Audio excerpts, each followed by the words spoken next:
Today is a heavy topic, and I want to start by thanking Mindy Jackson for being so open and willing to share the pain and the grief that her family has experienced as they have recovered or are trying to recover from a death by suicide.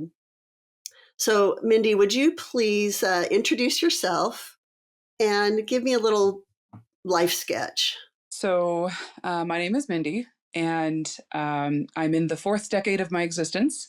I am the mother of three children and have lived primarily in generally the Pacific Northwest, Washington, Idaho, California. I ventured out during my college years into places like Florida and Hawaii, and had the amazing opportunity to also go and visit China as an English teacher. Before I settled down and started a family. And I absolutely love yarn and crochet. I paint. I'm a bit of a pebble puppy instead of a rock hound because I'm not quite as experienced to be a rock hound. But I love going on hikes and finding cool, shiny things or pretty colored rocks or whatnot. And sometimes I will go on a trip specifically to go find a rock. and so I have quite the collection of unique looking weird rocks, some cool and valuable and some just normal everyday rocks. And I like making those memories with my kids, hiking and going on bike rides. I love camping. Um, my favorite places are oceans and mountains. And I definitely I'm an idea person and entrepreneurial in nature, and hope at some point to basically uh, get to exercise that muscle kind of thing and be able to start a business someday. That would be so cool. Yeah, I'm currently a stay-at-home mom. I'm very blessed um, to have that opportunity for the next several years, despite our circumstances, because of some resources. And I'll kind of mention some of those later for those that might find themselves in similar circumstances. I really appreciate that. How old are your kids? They are kind of mid kid range, and they Okay. range from this year are going to range from 8 to 12. Okay, yeah. So they're just right. That's a fun age where they're Yeah, they're kind of old enough to adventure and carry their own suitcase, but young enough not to be mood swinging. exactly. You still know where they are. They want to be home. They enjoy that family togetherness. Yep. And did you grow up with brothers and sisters? Do you have a small family, Yep. large So family? I am the oldest of six kids, Oh, wow. and I have two sisters and three brothers, and we are super friends. We love each other. We have a pretty good age spread, and a lot of different unique experiences.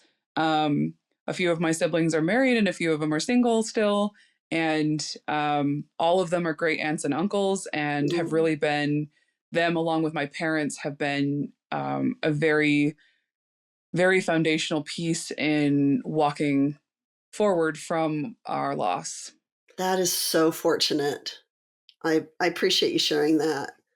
Well, so now tell me about your husband, Sean. So Sean and I met a little bit later. We both had completed college and started jobs, and he had um, gone to school at Central Washington University and completed a master's degree in mechanical engineering technology. And he found himself in Goldendale, Washington, and initially started at the wind farms out there. Oh, And he had a pretty varied career where he got to do different things in the public utility district, different things for an aluminum smelting company and fiber optics. So he had a very rich background and very unique. He was so smart, and the ways that he would put together ideas were amazing. Like I would talk, being the idea person, I would be like, "Honey, what about this?" And he would come up with the physical thing of that thing, and he was basically this amazing prototyper. And he actually holds patents, and is was awarded and recognized as part of a group that filed some patents and made some cool changes in some industry things, and just really smart, very capable, very community oriented. Volunteered a lot, both at church and in the community. When I met him, he was in search and rescue, and he had lots of interest in helping others, and truly just had a very serving and loving heart. Oh, that is so cool. That is really neat, and it's so neat that that he has these patents and things like this that show this tangible evidence of his contribution and all that he was able to share and do while he was alive. Yeah, he also went through a bit of a transition where um, around, I think it was about 2018, 2019, he decided that he'd had such experience that he wanted to share it as an educator. And so he did the teacher transition program and became a teacher. And at the time of his passing, he was a middle school teacher that taught STEM and wood shop. And he truly loved wood. That man in Mm. wood, he just loved it. He was, he could do art. Like I had gotten him a shirt at one point that said, sawdust is man glitter. I like that. And it was totally true. He That could is not stand fun. he could not stand the sparkly glitter, but he definitely lived in that sawdust and created some amazing wood things, furniture pieces and other things. And he would he had this chainsaw that he had built that or he had this like mechanism that he put on it that he could actually like plank wood, and would plank these wood pieces. And just he loved trees and he loved nature. I think he found a lot of solace in it, and just kind of like it was his happy place. Oh my gosh. You that is super cool. You must have felt like such a power couple. You There know, were you definitely times where we rocked things. We would be asked to do something at church, or there were community projects that we were involved in where between the two of us we had some crazy fun adventures. And oh, it was a really fun time. And we actually we met in December. He had joined the church, and I met him basically like the day after, at a church activity. wow. And we visited a couple times after church and went on one date, and then basically we're engaged. Oh my And gosh. it's interesting because I had always, you watch movies, and I always thought about falling in love would feel a certain way. Uh-huh. But the way that I would describe what happened with me and Sean was basically our souls, as soon as we met each other, our souls connected. And every Yeah. time, like we talked about this often, where it's like every time we would like walk away from each other or separate, it felt like Mhm. our hearts were connected, but we would be stretching. And then when we would come Yes. back together, the stretch would be, less, and we would be whole. And so I Yeah. feel that like our souls fell in love with each other more Oh. so than just, oh, I love him. It was a deep, full type of love that all encompassing. And we did a very fast engagement, but then because of our faith we needed to wait a year to be able to go to the temple, because we believe that going to the temple would help seal us forever, and we wanted forever. Mhm. And Right. so the funny thing is, over the course of that year we definitely had some experiences where we had to get to know each other and Right. kind of step back and be like, do I really want to marry you? Do I like this quality about you? And he had things about me and I had Right. things about him. But ultimately, we did arrive at the following December and did get married, and it was a beautiful wedding with many Mm. wonderful family and friends. Um, Oh. and so we kind of started off with this crazy wild adventure of, wow, we're getting married, and all the things. But I think that both of us truly felt, and we talked about it often after we got married, Mm. how we were kind of yin and yang a little bit, where we had qualities that definitely matched with each other, and then qualities that definitely clashed with each other. But together we just really found a lot of enjoyment in life. Oh, that is so beautiful. I bet you miss him tremendously. Well, just as the soul was all of love, you don't stop loving somebody when they die. And Yes. um, I've seen some great analogies or quotes where they talk about how when you are grieving someone, that loss and that pain is basically you attempting to love that person, but they're not there to receive it. Yes. And, Yes. you know, Sean and I considered each other soulmates, true, honest to goodness, soul connected mates. And Yeah. my soul has grieved for his loss. I believe it. Here's an interesting question. This is a little off script because I don't usually ask this particular question, but I felt fortunate because I had married a little bit later in life and I had, finished school and I'd been a missionary. So I'd lived overseas and just done some things. For me personally, I found that the one thing I didn't really have to figure out after Steve passed away was who I am. I definitely felt like my soul was ripped apart. I was so connected to him, but but that's different than like my friend who met his wife when they were teenagers and they grew up together. He had a different struggle than I did. I Of think that Yeah, in my case, I did have a very good sense of self, but I also threw myself fully into our relationship and our family building. And um, right. because of Sean's strengths and my weaknesses, or my strengths and his weaknesses, we became um, very strong together. And Hmm. so when Sean died, who I was at that time died Yeah, completely. And um, it's taken intentional work to try to operate again as an individual and trust myself. And um, there's been mistakes along the way as I've had to try to like figure out things and bring other family members into counsel regarding different issues and challenges. And then times where I didn't bring help in that I needed to.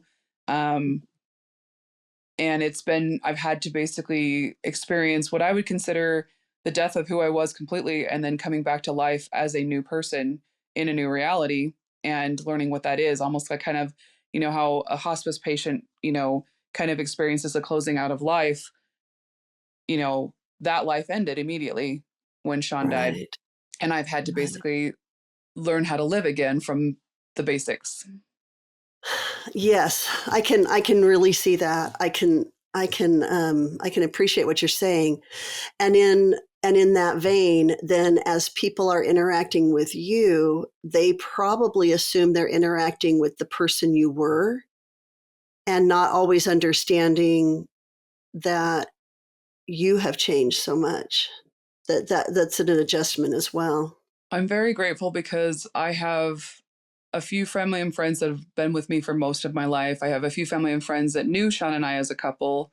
And then I have family and friends that have become part of my life since Sean left that never knew him.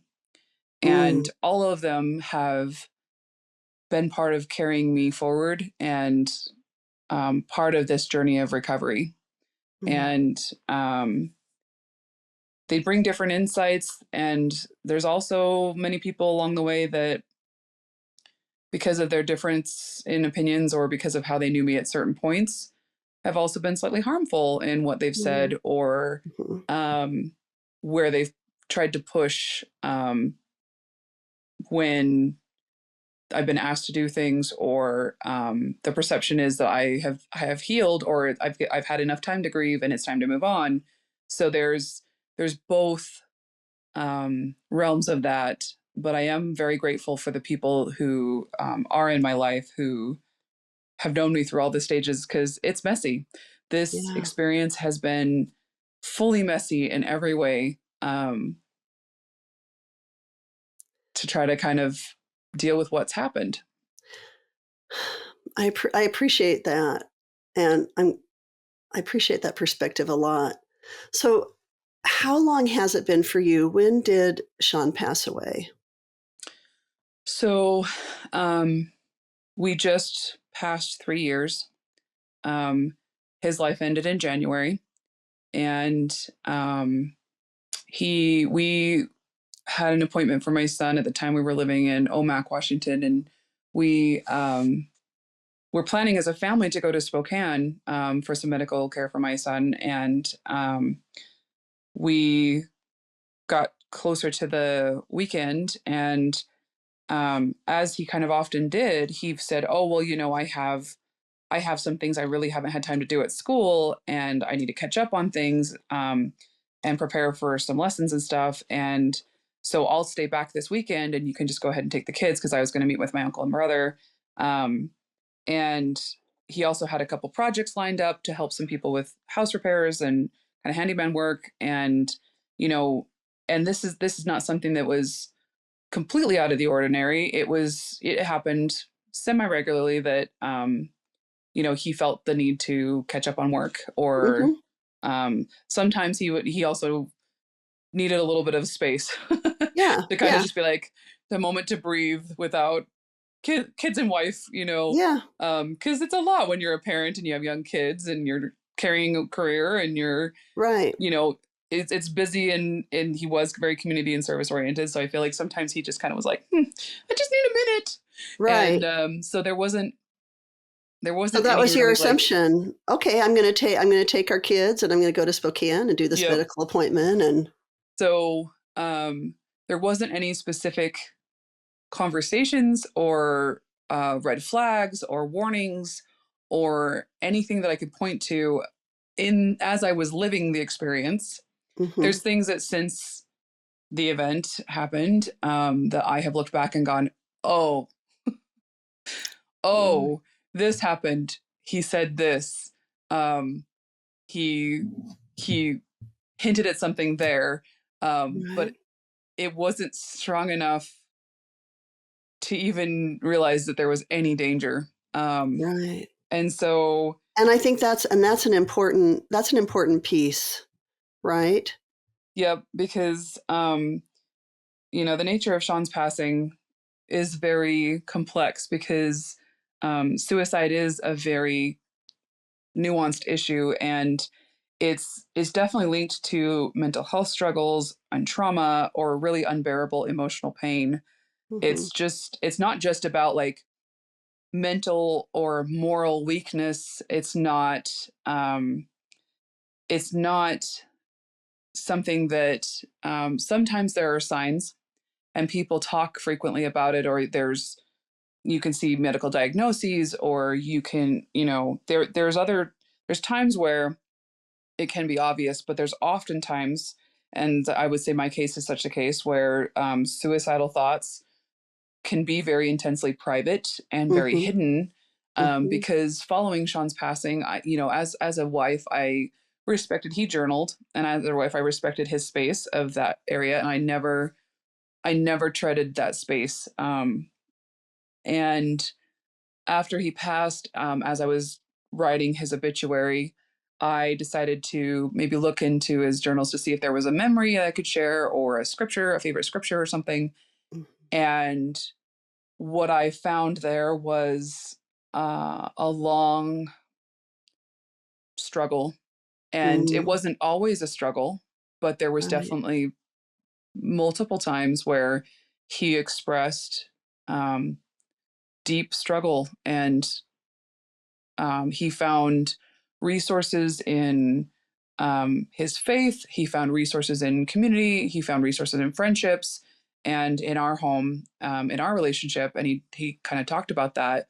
But he also talked about some specific incidences where he had basically come right up to the edge before, that Mm-hmm. I had no idea ever happened until Right. afterwards. And so, um, for those that might have experienced a suicide loss recently, or even some time ago, that they may not have seen it coming, um, it's really hard, because we as people or humans, we want to control our environment, and when something like this happens, it is so far out of our control, Right. um, that part, right after he passed, and for quite a long time, um, I wanted to take responsibility for his choices. I wanted to find the places where I had done something that might have caused him to make this choice, because then I felt that I could kind of almost do penance for it, or repent of it, or Mm.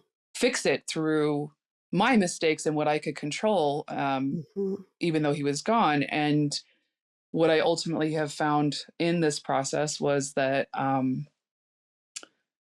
he had free agency and free will. And although I do believe that, the brain is a very interesting thing. I've done a lot of kind of looking into it, and there's ways that the brain can operate and be thinking that isn't rational, Right. that's not in full functioning and the highest level of thinking, and that can look like intentional choices. And so, Yeah, and your brain totally believes what your thoughts are telling it, right?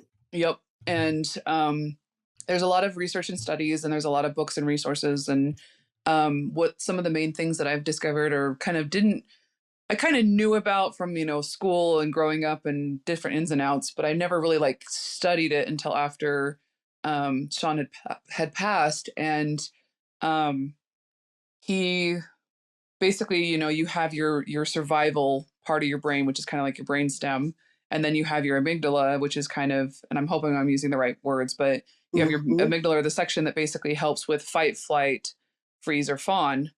And then you Yes. have your prefrontal cortex, which is the highest level of thinking. So I would say your truest self is when you are in your prefrontal cortex, because that is where intention happens. That is where, Yes. executive functioning Yes. happens, impulse control. That is where you can operate as who you are in Yes. the best sense and the most functional sense. But your body can get tripped into fight or flight and then get stuck there. And then the way that you react with your world is your brain keeping you safe. And Yes. I have, the only reason I am kind of understanding where maybe Sean had gone with his thinking was that after he passed, I was in fight or flight for a very long time. Yes. And things were so overwhelming. And, you know, I struggled deeply. And then what I found out is I kind of shifted into freeze and fawn. So when your body's in fight or flight for a long time, it gets exhausted to the point where then you go to freeze and fawn, and it can look like disassociating. It can look like not socializing. It can look like all different things. And oftentimes, I think we as humans think that we're in control and we don't understand what's happening in our systems. And I can tell you that there's been times and days where I thought I was being rational and logical. I had thought processes, there was good intentions, there was intelligent, you know, thought, but in the fight and flight and in the freeze Mhm. and fawn, I made choices and decisions prioritizing safety and security, that once I shifted back out of fight or flight and got back into my prefrontal cortex again, came back to Right. myself with my brain fully Right. functioning, I looked back at those choices and go, oh, wait a minute. That was not the most intelligent thing. That was not the smartest thing. That was not the most capable thing. That was really dysfunctional and dysregulated. But the Right. problem is what after you make certain choices, um, that you can't change what's happened. And also when you're surrounded by friends and family who they may not realize that you're in fight or flight, or they're in fight or flight with you.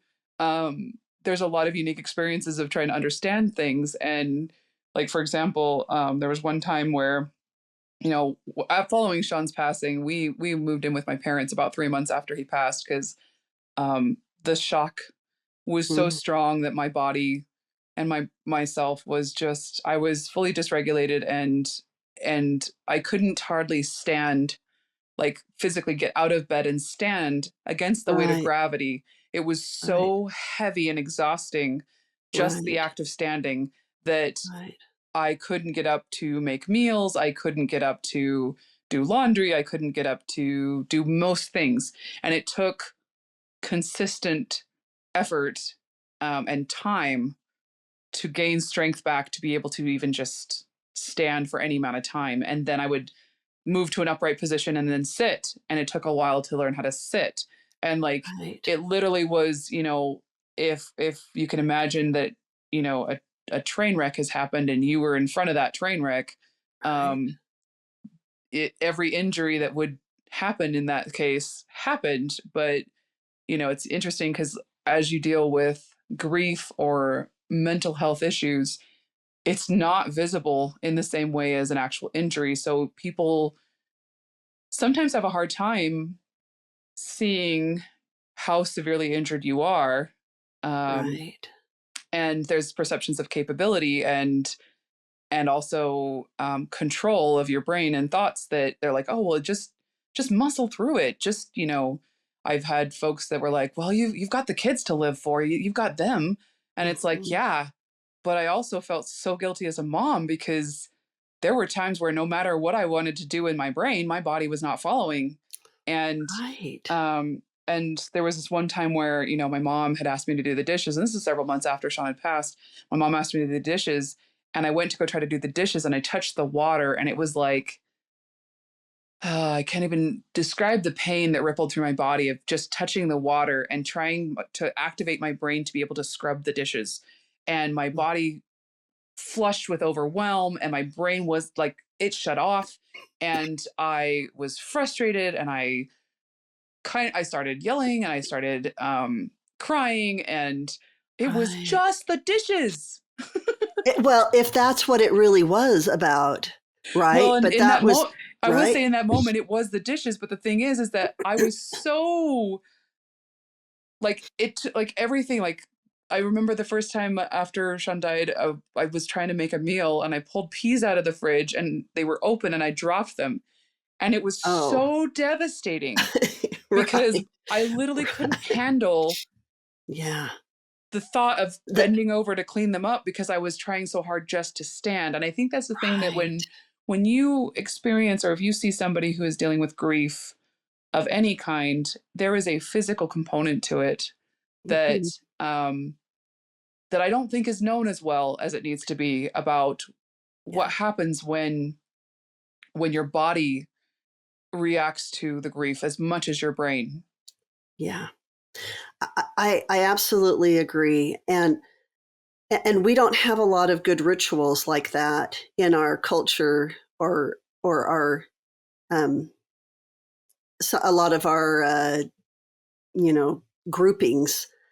I really admire I talked to a woman who was Jewish, and she had lost a daughter, and she spoke of this thing called sitting shiva, and it's prescribed right in the Jewish um, culture and laws that for a full week after someone passes away, you never leave them alone. You are right there. The friends and family gather. They are there. They do meals. They make sure the person rests, showers, things like that for that full week. And within the church that we belong to, we have a really we have a good ministry. Um, when it works well, you have there's always someone in your congregation who is specifically looking out for you. And so, when some of these things happen and someone is functioning well in their ministry assignment to someone, they do come and gather and help. But that's not always the case, right? And if somebody hasn't experienced it and doesn't know what to do, sometimes they'll even stay back away because they're not sure um, if somebody wants them in their life. Yeah, from what I've experienced, it's very scary, especially like my situation was so sensational. Mm-hmm. It was such a shock to the community because Sean was a teacher. Mm-hmm. Was well connected at church. He had roles of responsibility, um, and nobody nobody saw it coming. Right.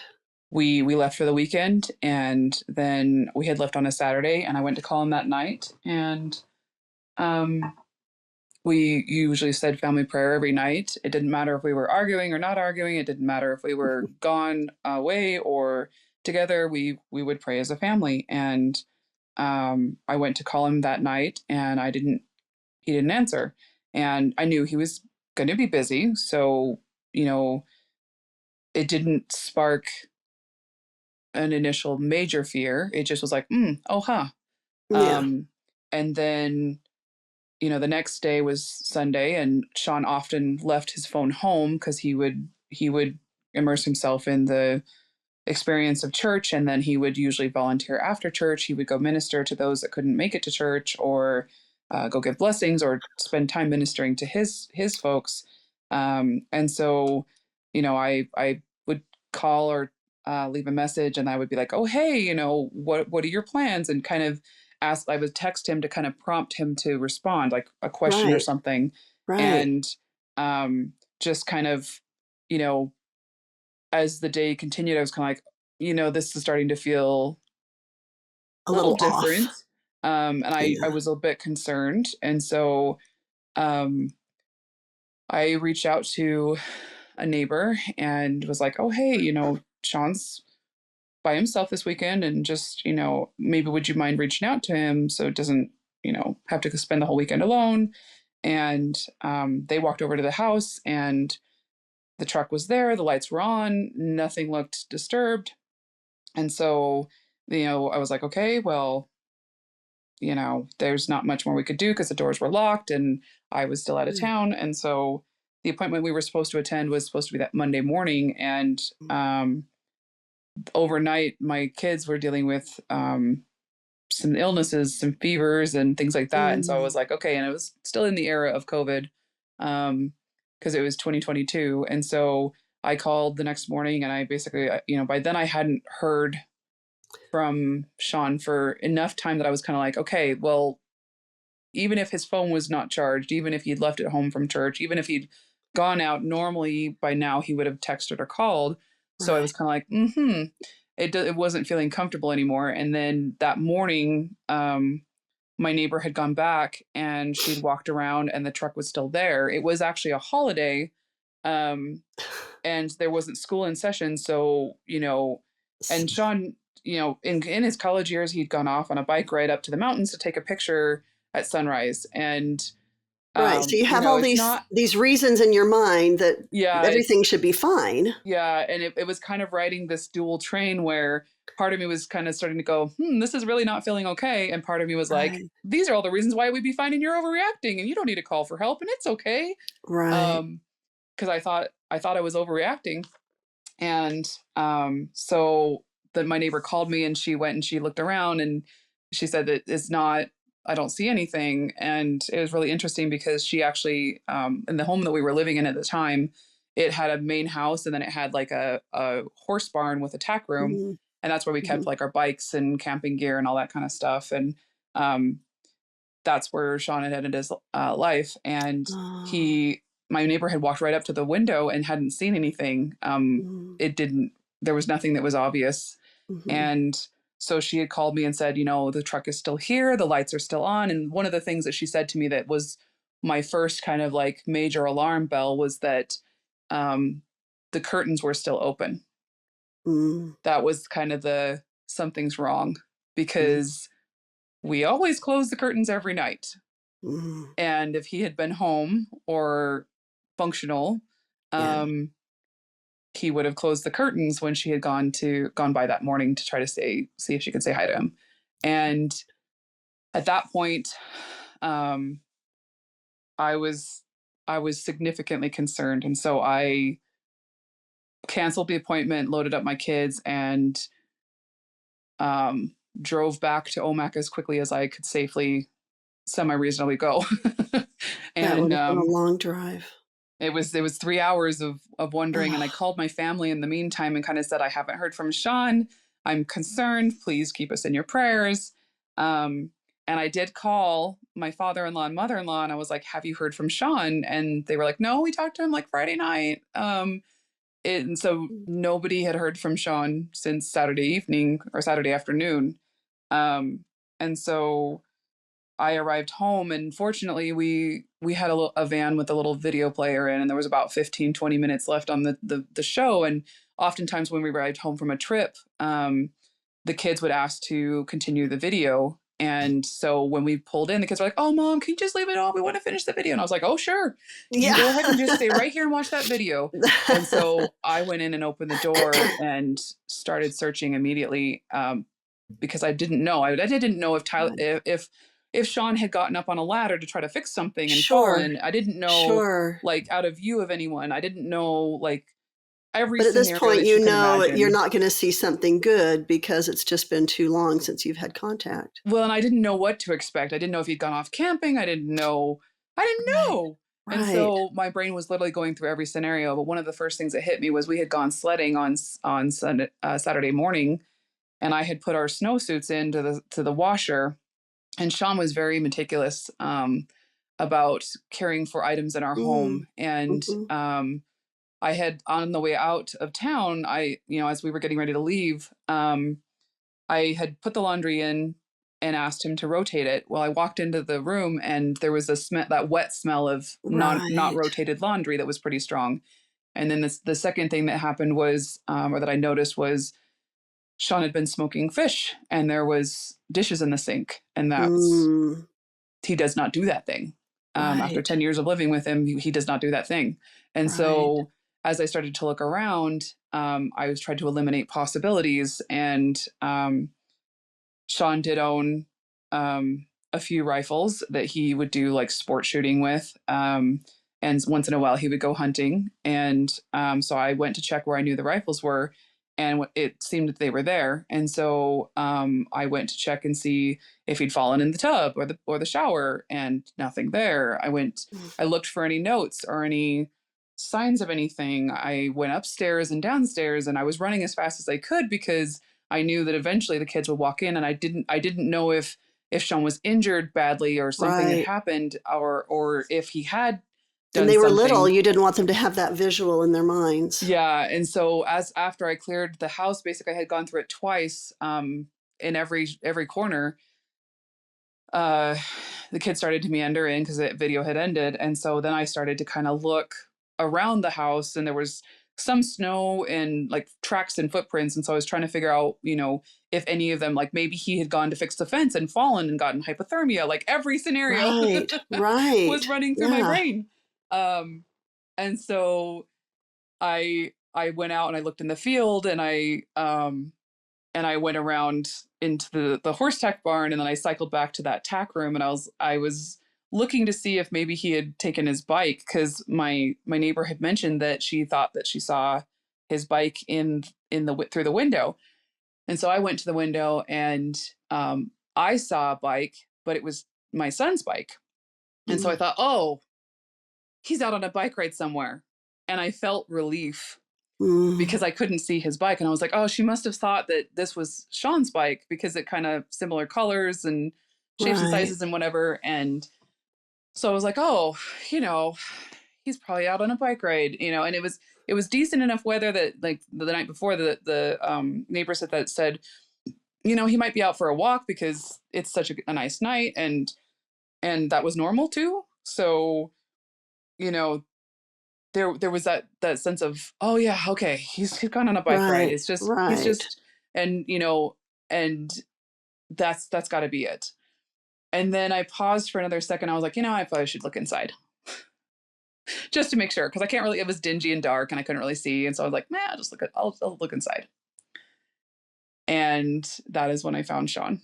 Mm. And when someone has experienced suicide loss, it will depend on how that person is found. But there is a very real trauma, that not just the loss of a person, but the state that they are in at Yeah. that point is. And um, from that moment, my brain went into shock, Yeah. and I stepped back from it and closed and locked the door so that just in case the kids came out, there was no possibility of them accessing that, and called 911. I actually called my father-in-law, I think first.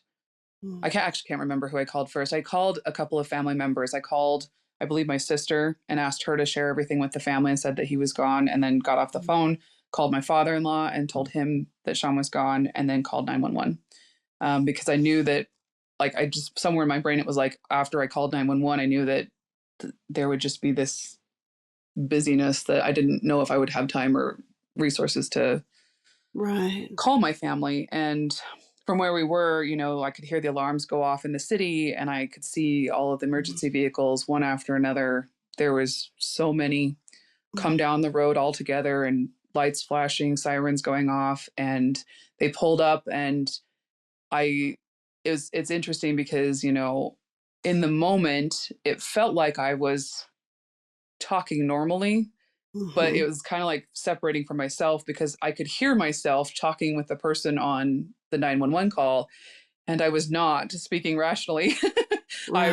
I was trying to explain things, and my voice was high pitched and my body was shaking, and but my brain's sitting here going, oh, what are we doing? This doesn't seem normal. Like, Right. because I was in shock and not in control. And I felt Right. like I was going to fall over and my body was giving out. And the person the emergency person came up and kind of like caught me and held me and then helped me walk into the house. And then, um, the aftermath of everything started to happen. And, um, So sorry. it's a lot when you lose somebody, no matter what the circumstances. It's a lot when it's such a strong surprise and Mhm. that you find him in that state. And a lot of people don't realize that if someone dies at home, no matter what the circumstance, um, the thing that the first responders are there to figure out is if you had a hand in it. Yep. And for the first bit, it took me a little while to realize, but for the first bit, they kind of had me under watch, and they had to go do an investigation before they talked to me, to find out if I was the one that had taken Sean's life. And Mhm. once I realized that, it also became very scary, because I was like, oh my gosh, what evidence do I have? I was alone here. I did lock the door, but I locked it to keep my kids safe. I didn't lock it because I didn't lock him Right. in. Like, it Right. just, there was a lot of scariness. And then, I had never visited with a coroner. I had never interviewed with officers. I had never done some Right. of these things. Um, and my body was in full shock. Right. So, you know, um, it's one of those things where it's like, for a hot minute, I was basically the number one suspect in his passing. And Right. after they had done a thorough investigation, charged his phone and checked the records and looked at receipts and all these things, they came in and asked me about what had happened that day. And so then I told my version of the story, and it aligned up with all the other evidence that they had. And so it was at that point that they basically said, we're very sorry for your loss. And just know that oftentimes when people do this, it is a 10-minute decision from the moment that they make the choice to die to the time that the action is taken. Right. And so, Right.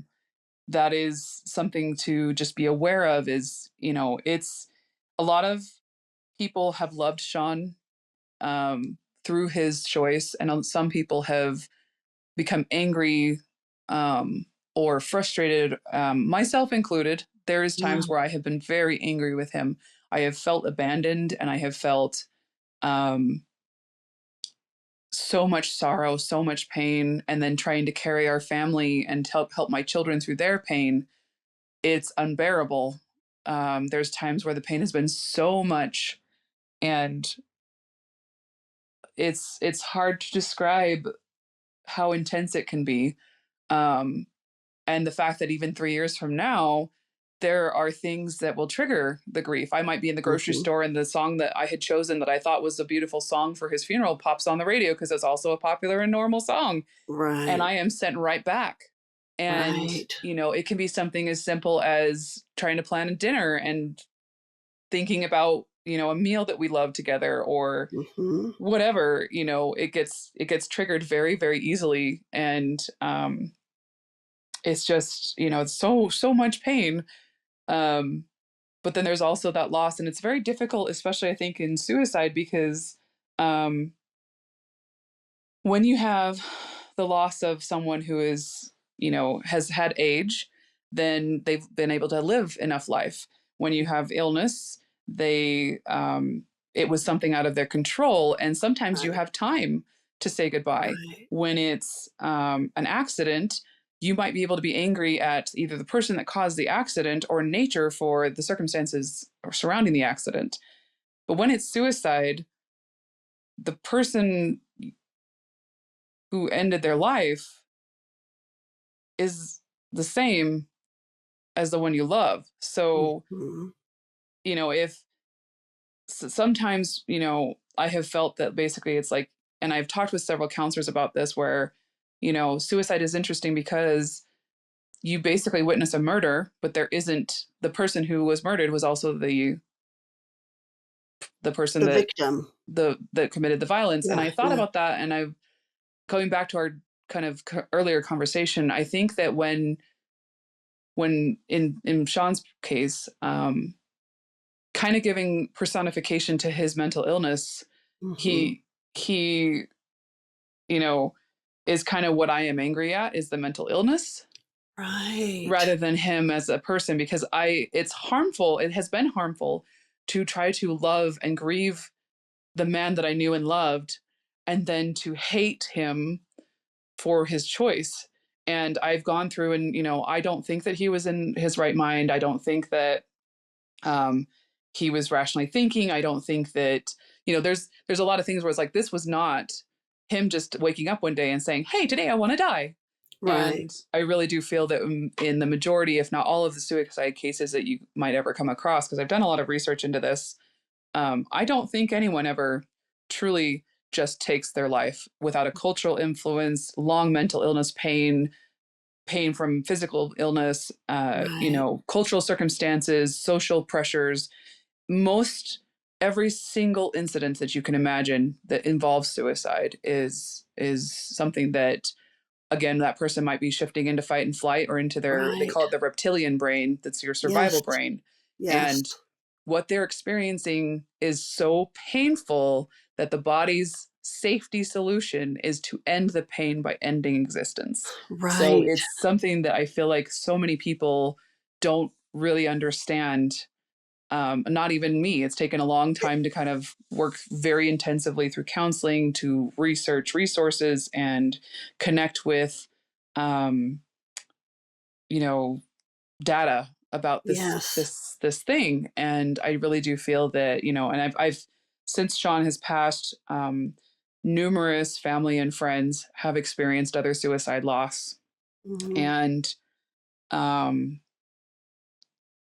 it's something that, unfortunately, our statistics are very high right now. And I think that, it's very scary. It's very scary to think about overriding your survival instincts to end survival, like to end your existence, and that is Right. a relief.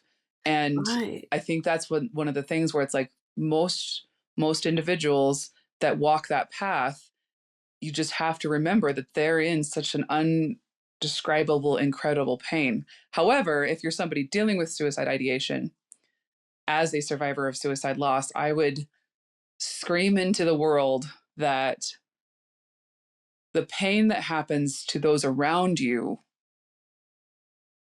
it will be similar or worse to what you are experiencing, um, Right.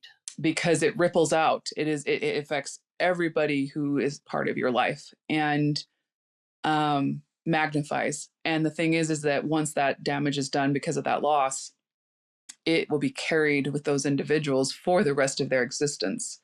And in our case, with my kids, um, initially speaking, their imaginations were running quite wild, because at first I told them that their dad had died, but I didn't want to tell them how, Mhm. and they were so confused. And Mhm. some folks had helped do, care for them while I was trying to deal with things and working with the officers and stuff like that. And they came back and they were basically like starting to talk about things, and their imaginations were almost worse than the actual circumstances that happened, if you can believe that, Right. because it was pretty bad circumstances. Right. Um, so I ended up at a certain point explaining to them, and then more confusion happened, because why would dad take his life? Why would he choose to end existence? Did he not love us? Right. All of these questions. And then over the course of these last 3 years, each of my children has experienced grief to such a high degree. Just because you are a child doesn't mean that you don't have as much pain as an adult. Absolutely. And And less uh, experiences of having overcome something hard, right? yeah, and I think I was told a lot of very not helpful advice in the beginning, Mm, where I was told you should just go back to your routine. The kids should just go back to school. You should just go back to routines, and you should just keep living life, and that will help. And mm, there have been other challenges since Sean's passing where I can see how that advice would apply. But I okay. also think that it's very nuanced and people should be very sensitive about circumstances, because in our case, we all of us, had to go back to learning how to breathe. We had to relearn how to sleep. We had to relearn how to eat and do hygiene. And it took every effort of all of us, plus the support of Right. family, to be able to just cover the basics, let alone go to school. And then when my children went to school, my daughter went to school and raised her hand and she said, "My dad died." Right. And her teacher's response was, "Oh, honey, my dad died too." And he moved on. They didn't check in with Oh, her. th- They didn't have her go to the right. counselor. They didn't they didn't say it's okay, we're going to be here with you. Right. It just was Because he didn't breezed know how over. to handle it. He didn't Yep. know what to say. Yep. And um and Mm, because of the loss via suicide, my kids have also struggled with the pain so much so they've had moments of pain and grief so strong that they didn't want to exist anymore and they mhm, wanted to go join their dad. And so we have right. had some experiences where um, they have wanted to end their life and we've had to navigate Right. that experience as And well. again, they're very little. They're Hmm. very little. And so, yes, so cognitively, it probably makes sense to them. And This is working painful. Yeah. and it could be something, for example, and I have, just to kind of share with the world. I did talk with my children about the circumstances and some of the stories that I might share and ask their permission to share some of these things. So they have given their permission to kind of discuss some of these things. But my littlest one, she was 4 at the time that Sean passed. And the following year, at one point, she was up on her bunk bed and she said, "I'm going to kill myself. I'm going to throw myself off of my Mm, bed and I'm going to kill myself." mm, And um, my son, at one point, he he was hurting so bad that he wanted to die. And he's had 3 different times where he really wanted to die. And then one particular time that was so scary because he basically said, "If I want to die, you can't stop me. And these are the ways I would die." And he named 3 different ways mm, that were fully within his capacity and reach at that time. And as having lost my husband that way and not having seen it coming, there is a terror yeah. of the statistical possibilities of what could happen for my kids, because what some people might not realize is when a parent commits not excuse me when a parent ends their life, there is a very high percentage of children who also will at some point in the future end their life. And Right. so, as their mother, I have activated as many resources as I can that are appropriate, counseling, and different therapies. But during some of the circumstances, even last year, we had a situation where one of my kids wanted to, or they were started hurting themselves. They started scratching and hitting and hurting themselves because in that moment they wanted to die. They were experiencing so much grief and so much pain Mm, that they just uncontrollable, like literally uncontrollable, not tantrum screaming, like right. uncontrollable, out of mind screaming and trying to hurt themselves and screaming about wanting to die. Right. And we went to the ER because it was in the evening and it was after hours. I had tried to reach the counselor and could not reach them, and tried to talk with family members, called a neighbor over. Um, and then basically the neighbor watched my other kids while I took her to the ER. And as we were driving to the ER, she kind of started to become present again. And I was kind of like, well, do you still want to go? And she was like, yeah, I think I need to. And she was just hurting so bad. Mm.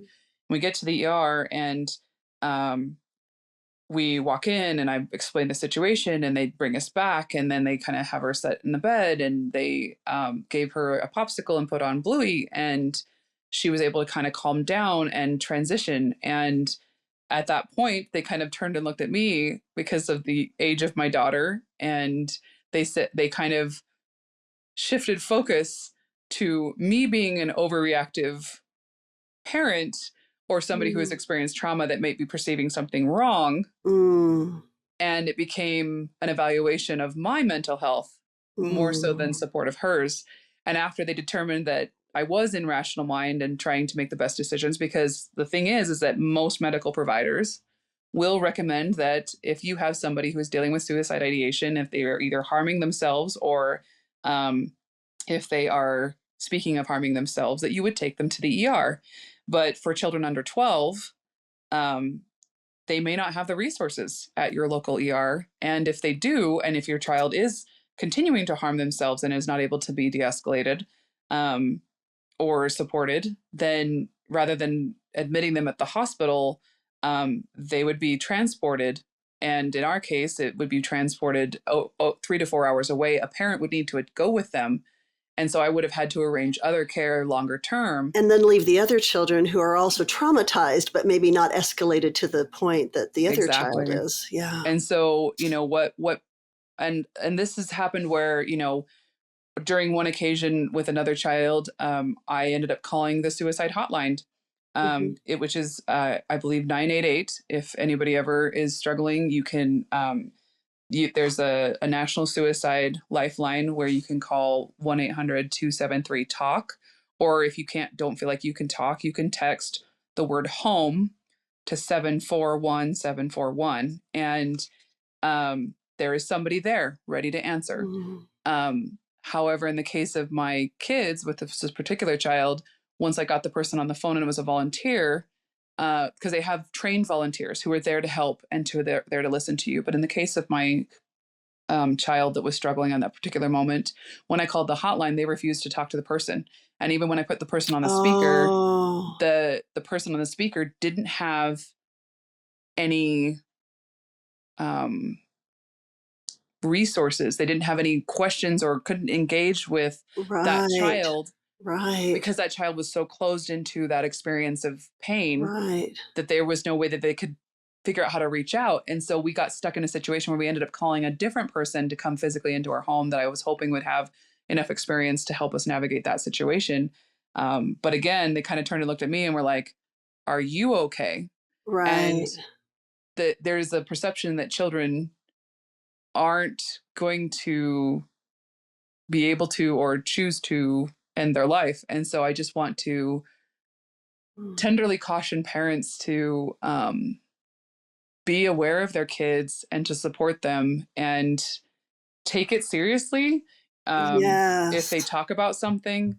And also, I did have to check with myself. It's like, was I overreacting in some of these situations? And um, I I can honestly say that, once or twice, especially early on when things happened, I was very scared. And um Yes. but as time has gone on, and this presence is still in our home sometimes, um it's something that I've had to kind of learn how to have skills and tools. And one of the things that a counselor has talked to me that has really helped us is um when your child is dealing with that kind of pain or dealing with this mental struggle, and when wanting to end existence, you just are there with them. You stay Mm-hmm. present with them. You try to work on naming emotions. You try to acknowledge what they're feeling and to say, I am here with you and I will stay with you and you are going to be safe because I will be a safe person for you. And that has truly been the most effective tool to navigate these challenges with my kids. And they have had a great counselor, and they have had many people in their lives that are supporting them. They've also had some people in their lives, sometimes at school, where they perceived the kids not needing help. and my kids would go to school. And like, for example, my daughter went out to recess and she thought about her dad. And so she started actively grieving, and a kid started making fun of her for crying at school. Right. And there wasn't Right. any follow-up.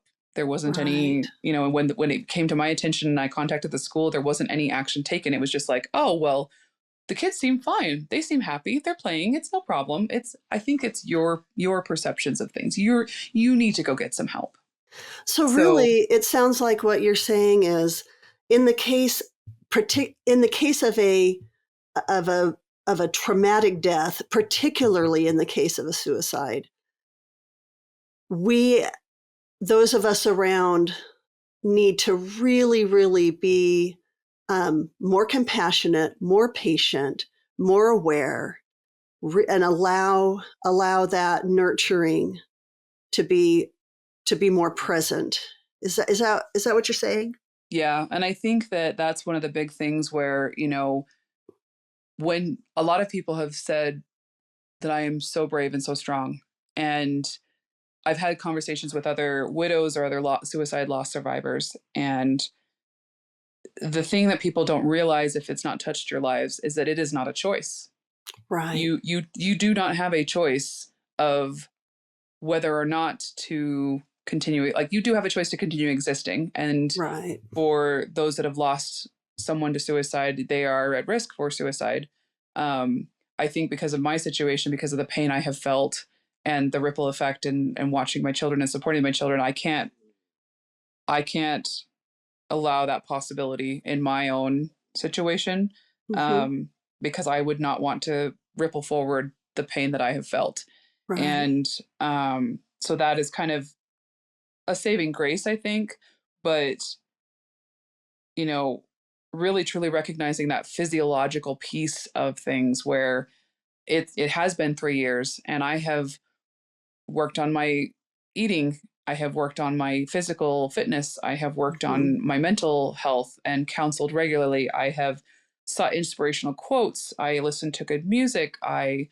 Um, I frequently talk to friends and family, and I have done all the things that you should do, and yet I still deal with fatigue. I still Right. struggle with overeating or undereating. I still can't Right. sleep. I Right. still um, I still struggle with normal, basic operational things on a regular basis, to the point where I feel, and there's other feelings of like, grief, or not grief, sorry, shame or guilt, because I'm not being able to muscle through this thing. And Right. sometimes you can't. And I think, like, one of the things that I've really struggled with is when people say, I can't even imagine. Like, it's very unique. Suicide is very interesting because when you go to talk to people and you're either meeting somebody or interacting with acquaintances, um, I will say my husband passed. I may not want to talk about the suicide at that time, or it Right. might be very Especially when you're meeting somebody for the first time. right. It's a very, there is a very strong social reaction to it. So um I may not want to deal with that reaction, or I may not want to, like, it might be living on the surface where it's everything I can be doing just to stand there and talk, and I don't want to Mhm. activate more grief because then I get incapacitated. And um so I'll say to somebody that my husband passed, and we'll sit there and chit chat along the way, and I can almost 99% of the time predict that the conversation will eventually wrap around to the point where somebody says, well, how did your husband die, if you don't mind me asking? Yes. Yes. I was never so aware of that question as after my husband passed away. I Yep. was I was shocked, even with myself. Why do we have such a morbid obsession with how someone passes? And so I I've my made a yeah I've made a my conscious effort. So what I usually say, and actually I'd like to know your reaction to this, what you think of this. Usually when I hear that someone has passed away, I conscientiously say, I am so sorry. How are you managing, or do you want to talk about it? That's usually what I try to limit my response to. my response is usually, I am here with you. You are not alone. You are loved. And if you need me to listen or to talk with you, you let me know. Right.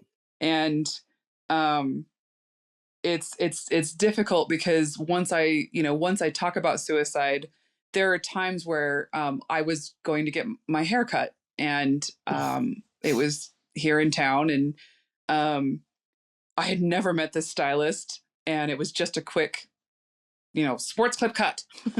Yes, yes. um, and we got to talking, and she was asking, well, are you from around here? And just the Right, normal, right. Just chit natural chat. Yeah, chit small chat. talk. And it got to like, why did you move here? And I was like, Hmm. well, we recently lost my husband and we decided this was the place we were going to start over. And she was like, oh, okay. And then how did he pass? And then I was like, well, and in that moment, it's like, you're almost tempted. I'm very tempted sometimes to just lie and be like, oh, well, Right, let right, me invent some sort of story that, right, isn't as specific as suicide. But the thing is I never want to be dishonest about it. And right. so I basically was like, well, this is what happened. And I don't get graphic either because um, flashbacks happen if I get too close to Yes, uh, any yes. of the details. And I'm still dealing with, Right. It's vivid not good. It's flashbacks, not good and for you. It's not good for it's very you. harmful. It's very, very Yes. harmful. And so I'll say something, and then that hairstylist literally just started crying and sobbing and grieving for me. And then I feel weird because in that moment I've already spent weeks and months and years to that point counseling, and in that moment I may not be specifically crying my face out or Right, responding and crying and being tearful. And I feel right, awful because sometimes people, they start grieving on behalf or trying to grieve with me, and I'm like, right, not right now. I don't want it right now. Please no. And right. I feel bad about that because I wonder if people look at me and they think that I'm heartless because I'm not responding. At the same time, there's been other times where, I'm trying to reach out to people or I'm interacting with somebody and they might be listening to what I'm saying, and I've needed to talk about, this loss or this grief or what I'm feeling or whatnot. And people will listen to me and they'll get to a certain point where it's like they start to, it's almost like you're living on an island and you've been put on this island. It's not something you went and said, hey, I'm going to take a boat to this island. You literally are just, you crash land after a hurricane on this island, and you cannot leave. And you are alone. Even like, this is one of the things about grief that I think is really, really important for people to understand is I was surrounded by amazing friends and family that were there for me. They were there for me at 1 o'clock in the morning. They were there for me physically. They were there for me on the phone. They were there for me at texting. They were there for me in any way, in all the ways that you could possibly describe. But I felt so isolated and so alone. And that's the thing that if you're walking through grief, you need to understand that the reason you feel that way, I think, is because your unique experience with grief is only yours. Yeah. And you can try to connect with people and share with it others what you are experiencing. And there is power and strength um and good that comes from that. But your grief experience is exclusively yours. And that, I think, is why you feel so alone. But sometimes people can come to you and they can reach out to you, or they can they can come to your island. They're either building a bridge or they get on a boat and they start sailing towards you. And as that happens, as they start to actually truly emotionally connect with you and then also grieve with you, um, one of several things will usually happen. And this has happened so many times. So I started kind of studying it. um, the person, usually somebody who's had experience of their own, can either continue building the bridge and actually come out to the island and they will just sit down with you. Mhm, They might build a fire for you. They mhm. might go and hunt some food. They might help just be there with you, put their arm around you. Um, those are the most powerful people in those moments. And then there are people who they start coming towards you and you can see them. You can see that relief of not being alone coming because they're coming towards you. But then they feel that pain. Our brains are so powerful. It is truly real when they start to feel that grief with you. And they don't want it. So they say, I can't even imagine. And they shut down and block that feeling or that experience, which then withdraws that bridge or that boat, and you see it just leave. And what happens when that in that experience most often is you just feel that much more alone and devastated, and there's so much hopelessness, and there's so much panic and fear and hurt and pain, not because that person intentionally tried to hurt you, just because they just couldn't keep going, and you don't have a choice. Right. And then after they say, I can't even imagine, the next thing is, well, you're so strong. You're so brave. You're doing so good. And to that, I would say, no, it's so messy, and it's so complicated, and it's so infused in your existence in everyday life that you still do need so much help. Like, I still need so much help with calling a friend or talking about something that's hurting, or expressing things. Like, I'll express things on Facebook, and I treat Facebook kind of like a journal that other people get to watch. Because for them, it might happen in a moment, or something I might say might help them. But for me, those memories come back with the Facebook memories feature. And I love that, because sometimes something I've said a year ago comes back, or a quote that I've saved a year ago comes back right when I really need it. And so oftentimes I end up talking to myself on Facebook. So it's like your future self gets to visit your it's kind you of know, it's kind of like having a conversation. You visit yourself on your island. Yeah, because the thing is that, you know, you do have a relationship with yourself, that it might sound a little weird, but it's like you are the voice that speaks to yourself the most often. You are the first relationship you ever have, because you have it with yourself. And between your heart and your mind, your feelings and your logical thinking, you do exist in a way that you are basically talking to yourself. And for those that are going through challenges, whether it's the loss of somebody or otherwise, you know, what you choose to do in those difficult moments is how you either build hope and resilience, or how you tear apart your capacity. And sometimes in grief, you tear apart your capacity. You tell yourself, well, you should have done better. You should be stronger. You should be doing this. You should be doing that. Shoulda, coulda, woulda. You tell yourself, well, if I just do this, it will feel better. If I just do that, it will fix this. Or there's so many conversations that you can have where there's a lot of guilt, there's a lot of shame, especially in suicide, because of a lot of the social and cultural and religious influences and opinions regarding that particular thing. Mindy, I'm so glad that you shared all these things. And I especially love this visual in my mind of the island. I want to be a bridge builder. I want to go onto someone's island and build a fire. I love that. I love that idea. I'm so glad you shared that. I think we have had an amazing conversation. Thank you so much for sharing not just your loss and your pain, but the things that you've learned. You've had just a tremendous amount of helpful advice for those of us who are trying to grieve with someone who has experienced loss by suicide. Could we finish by just asking you one final thought? It's the question I ask at the end of every interview. What do you think it means to grieve well? I've thought a lot about that, because it is, again, very messy. And you need to allow grace for yourself as you go between functional thought and fight flight mode, or if you get stuck in freeze and fawn.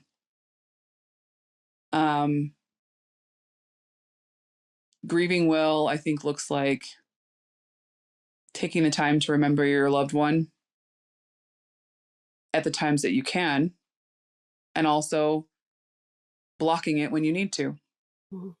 I think that it's allowing the feeling of pain to be there and also seeking ways to relieve it. Healthy ways, ways that maybe it doesn't, like, especially in the first probably 2 years, I didn't feel light. I struggled because I reached out to God to connect to him, and I didn't feel his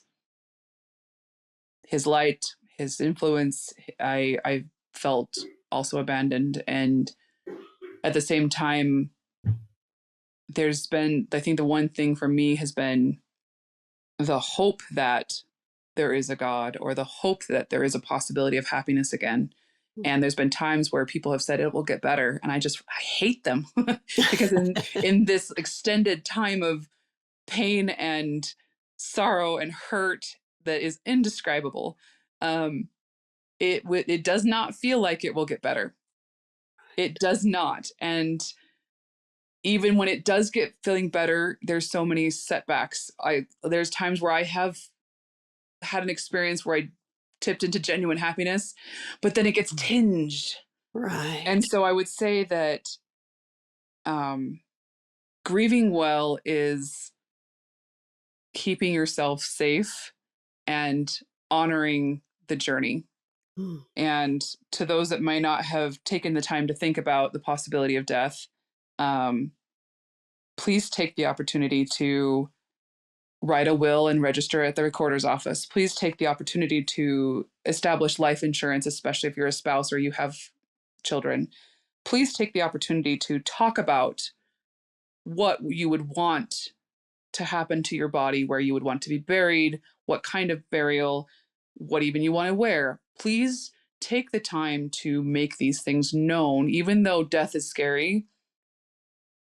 If you don't, when someone either leaves by choice or by seemingly choice or otherwise, you will find, I think, that the aftermath of any loss is so difficult to navigate that these few things that you can do while everything is fine, while death is so distant, will save and support those that are left behind. And um, it's just important to take that time to take those steps, and it doesn't have to be all at once, and there's quite a bit of process to several of the things. So just Right. make it part of your regular, you know, just if you're budgeting, um, if you're planning a menu, if you're whatever normal life things you're doing, every once in a while, make sure that you're doing what would I do to prepare for this and whatnot. And just, I think grieving well is is just kind of staying at continual state of learning. Absolutely. I love so much what you've shared. Thank you very, very much. I can add my amen to what you said, especially about the preparation ahead of time. Because Steve had lost a spouse, one of the first things that he did as we were growing our family was to make sure we had wills, we had power of attorney, we had those documents in place, we had life insurance. That you and I have talked together about what a blessing that has been to not have that burden while we're dealing with all of the other things. And so it's very, very good counsel to plan ahead. Everyone at some point is going to pass away or be the one left behind when someone else passes away. So Yeah. this is just a smart thing to do. And there are resources, like let's say you do end up in a situation where none of those things were taken care of, and you do still find yourself in that circumstance.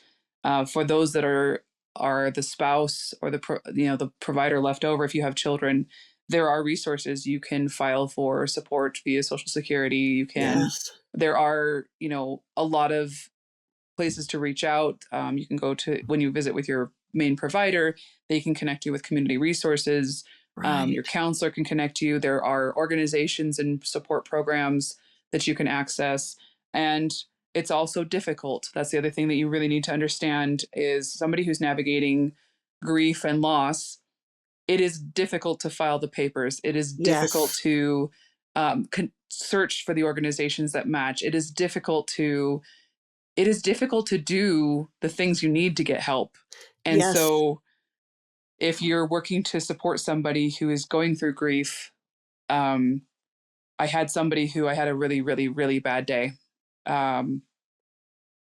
semi recently. And I had a person who the next day after that, they just showed up and they walked Mm, with me through the day. They didn't ask me if they could be there. They just were there. And yes. then they were like, they took care of some things. They were like, they anticipated some of my needs where they were like, I will help get this for you so that that dinner is easier, or Yes.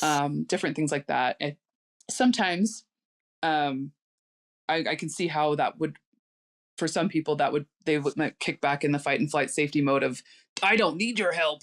But in this particular moment, it was one of the few times that I really have had a person that just anticipated all of my needs and walked with me in it. Yeah. And it was such a relief.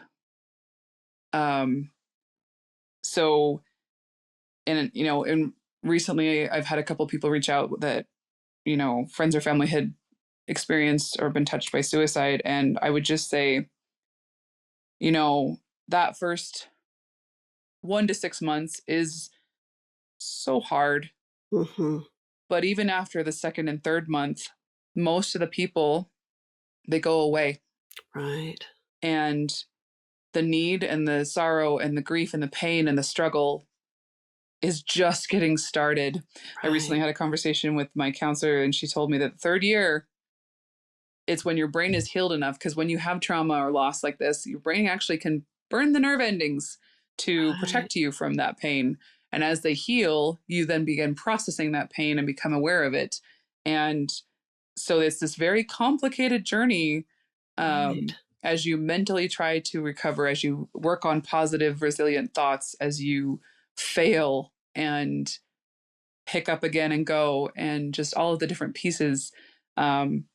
A few resources that have helped me are the Body Keeps Score, I've and that's heard that by more than once. Yes. Bessel A. Vander Kolk. I think I'm not sure if I'm saying his name correctly. Okay.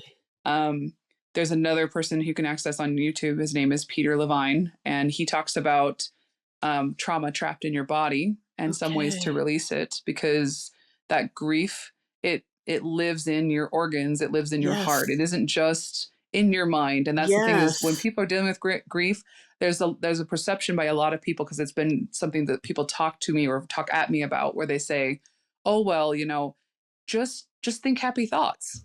Yeah. just muscle up and push through it. And it's Right. like, but there is a certain point where you don't have control of that, even if you're Right. trying, and Right. the physical response to it isn't by choice. So still do your best, still keep trying, but Right. just things to keep in mind as somebody who's now experienced this thing that it's so hard. And so those are two things. And then just to kind of drawing back to a favorite scripture, in the scriptures it talks about mourning with those that mourn. Mm. And this particular concept is one of the only concepts that resonates from scripture or doctrine, that basically is, you know, you might be alone in your experience because it is uniquely yours, but you're also surrounded by love. And just trying to have the thoughts of, it's possible, even when you hate that possibility, or it feels uncomfortable, or you just don't even think, in your current mind that there's no possibility that this pain is ending. And truly it will never end, because the only way to end grief is to stop loving your person. And Mm-hmm. for most of us, that's not an option. We don't No. want to stop loving them. And why No. would we have chosen to love them in the first place if we were Right. going to just shut that off later? Right. So um, I think that's the main thing, is just remember, grief is that love reaching out, and it can be given to others in place of your person. Right. In my case, I have tried to shift. Like today is a day where a lot of people celebrate love and couples and things. And today I feel so much pain in not following the traditions that we had followed for a decade as a couple because he's gone. He's not there to be mindful of me on that day. Right. And so today, and it's taken some practice, it's taken some attempts and failures, but today I'm spending the time loving my children, and I'm spending the time loving my friends and family, and I'm spending the time in love as much as possible, but I'm also allowing that pain to be named and say, "Hi, grief. Yes. It's nice to see you today. I'm going to sit down with you and we're going to have a day. Yes. But tomorrow I need you to go take a break, and yes. I need to move back into functionality again." And sometimes that works and sometimes it doesn't. But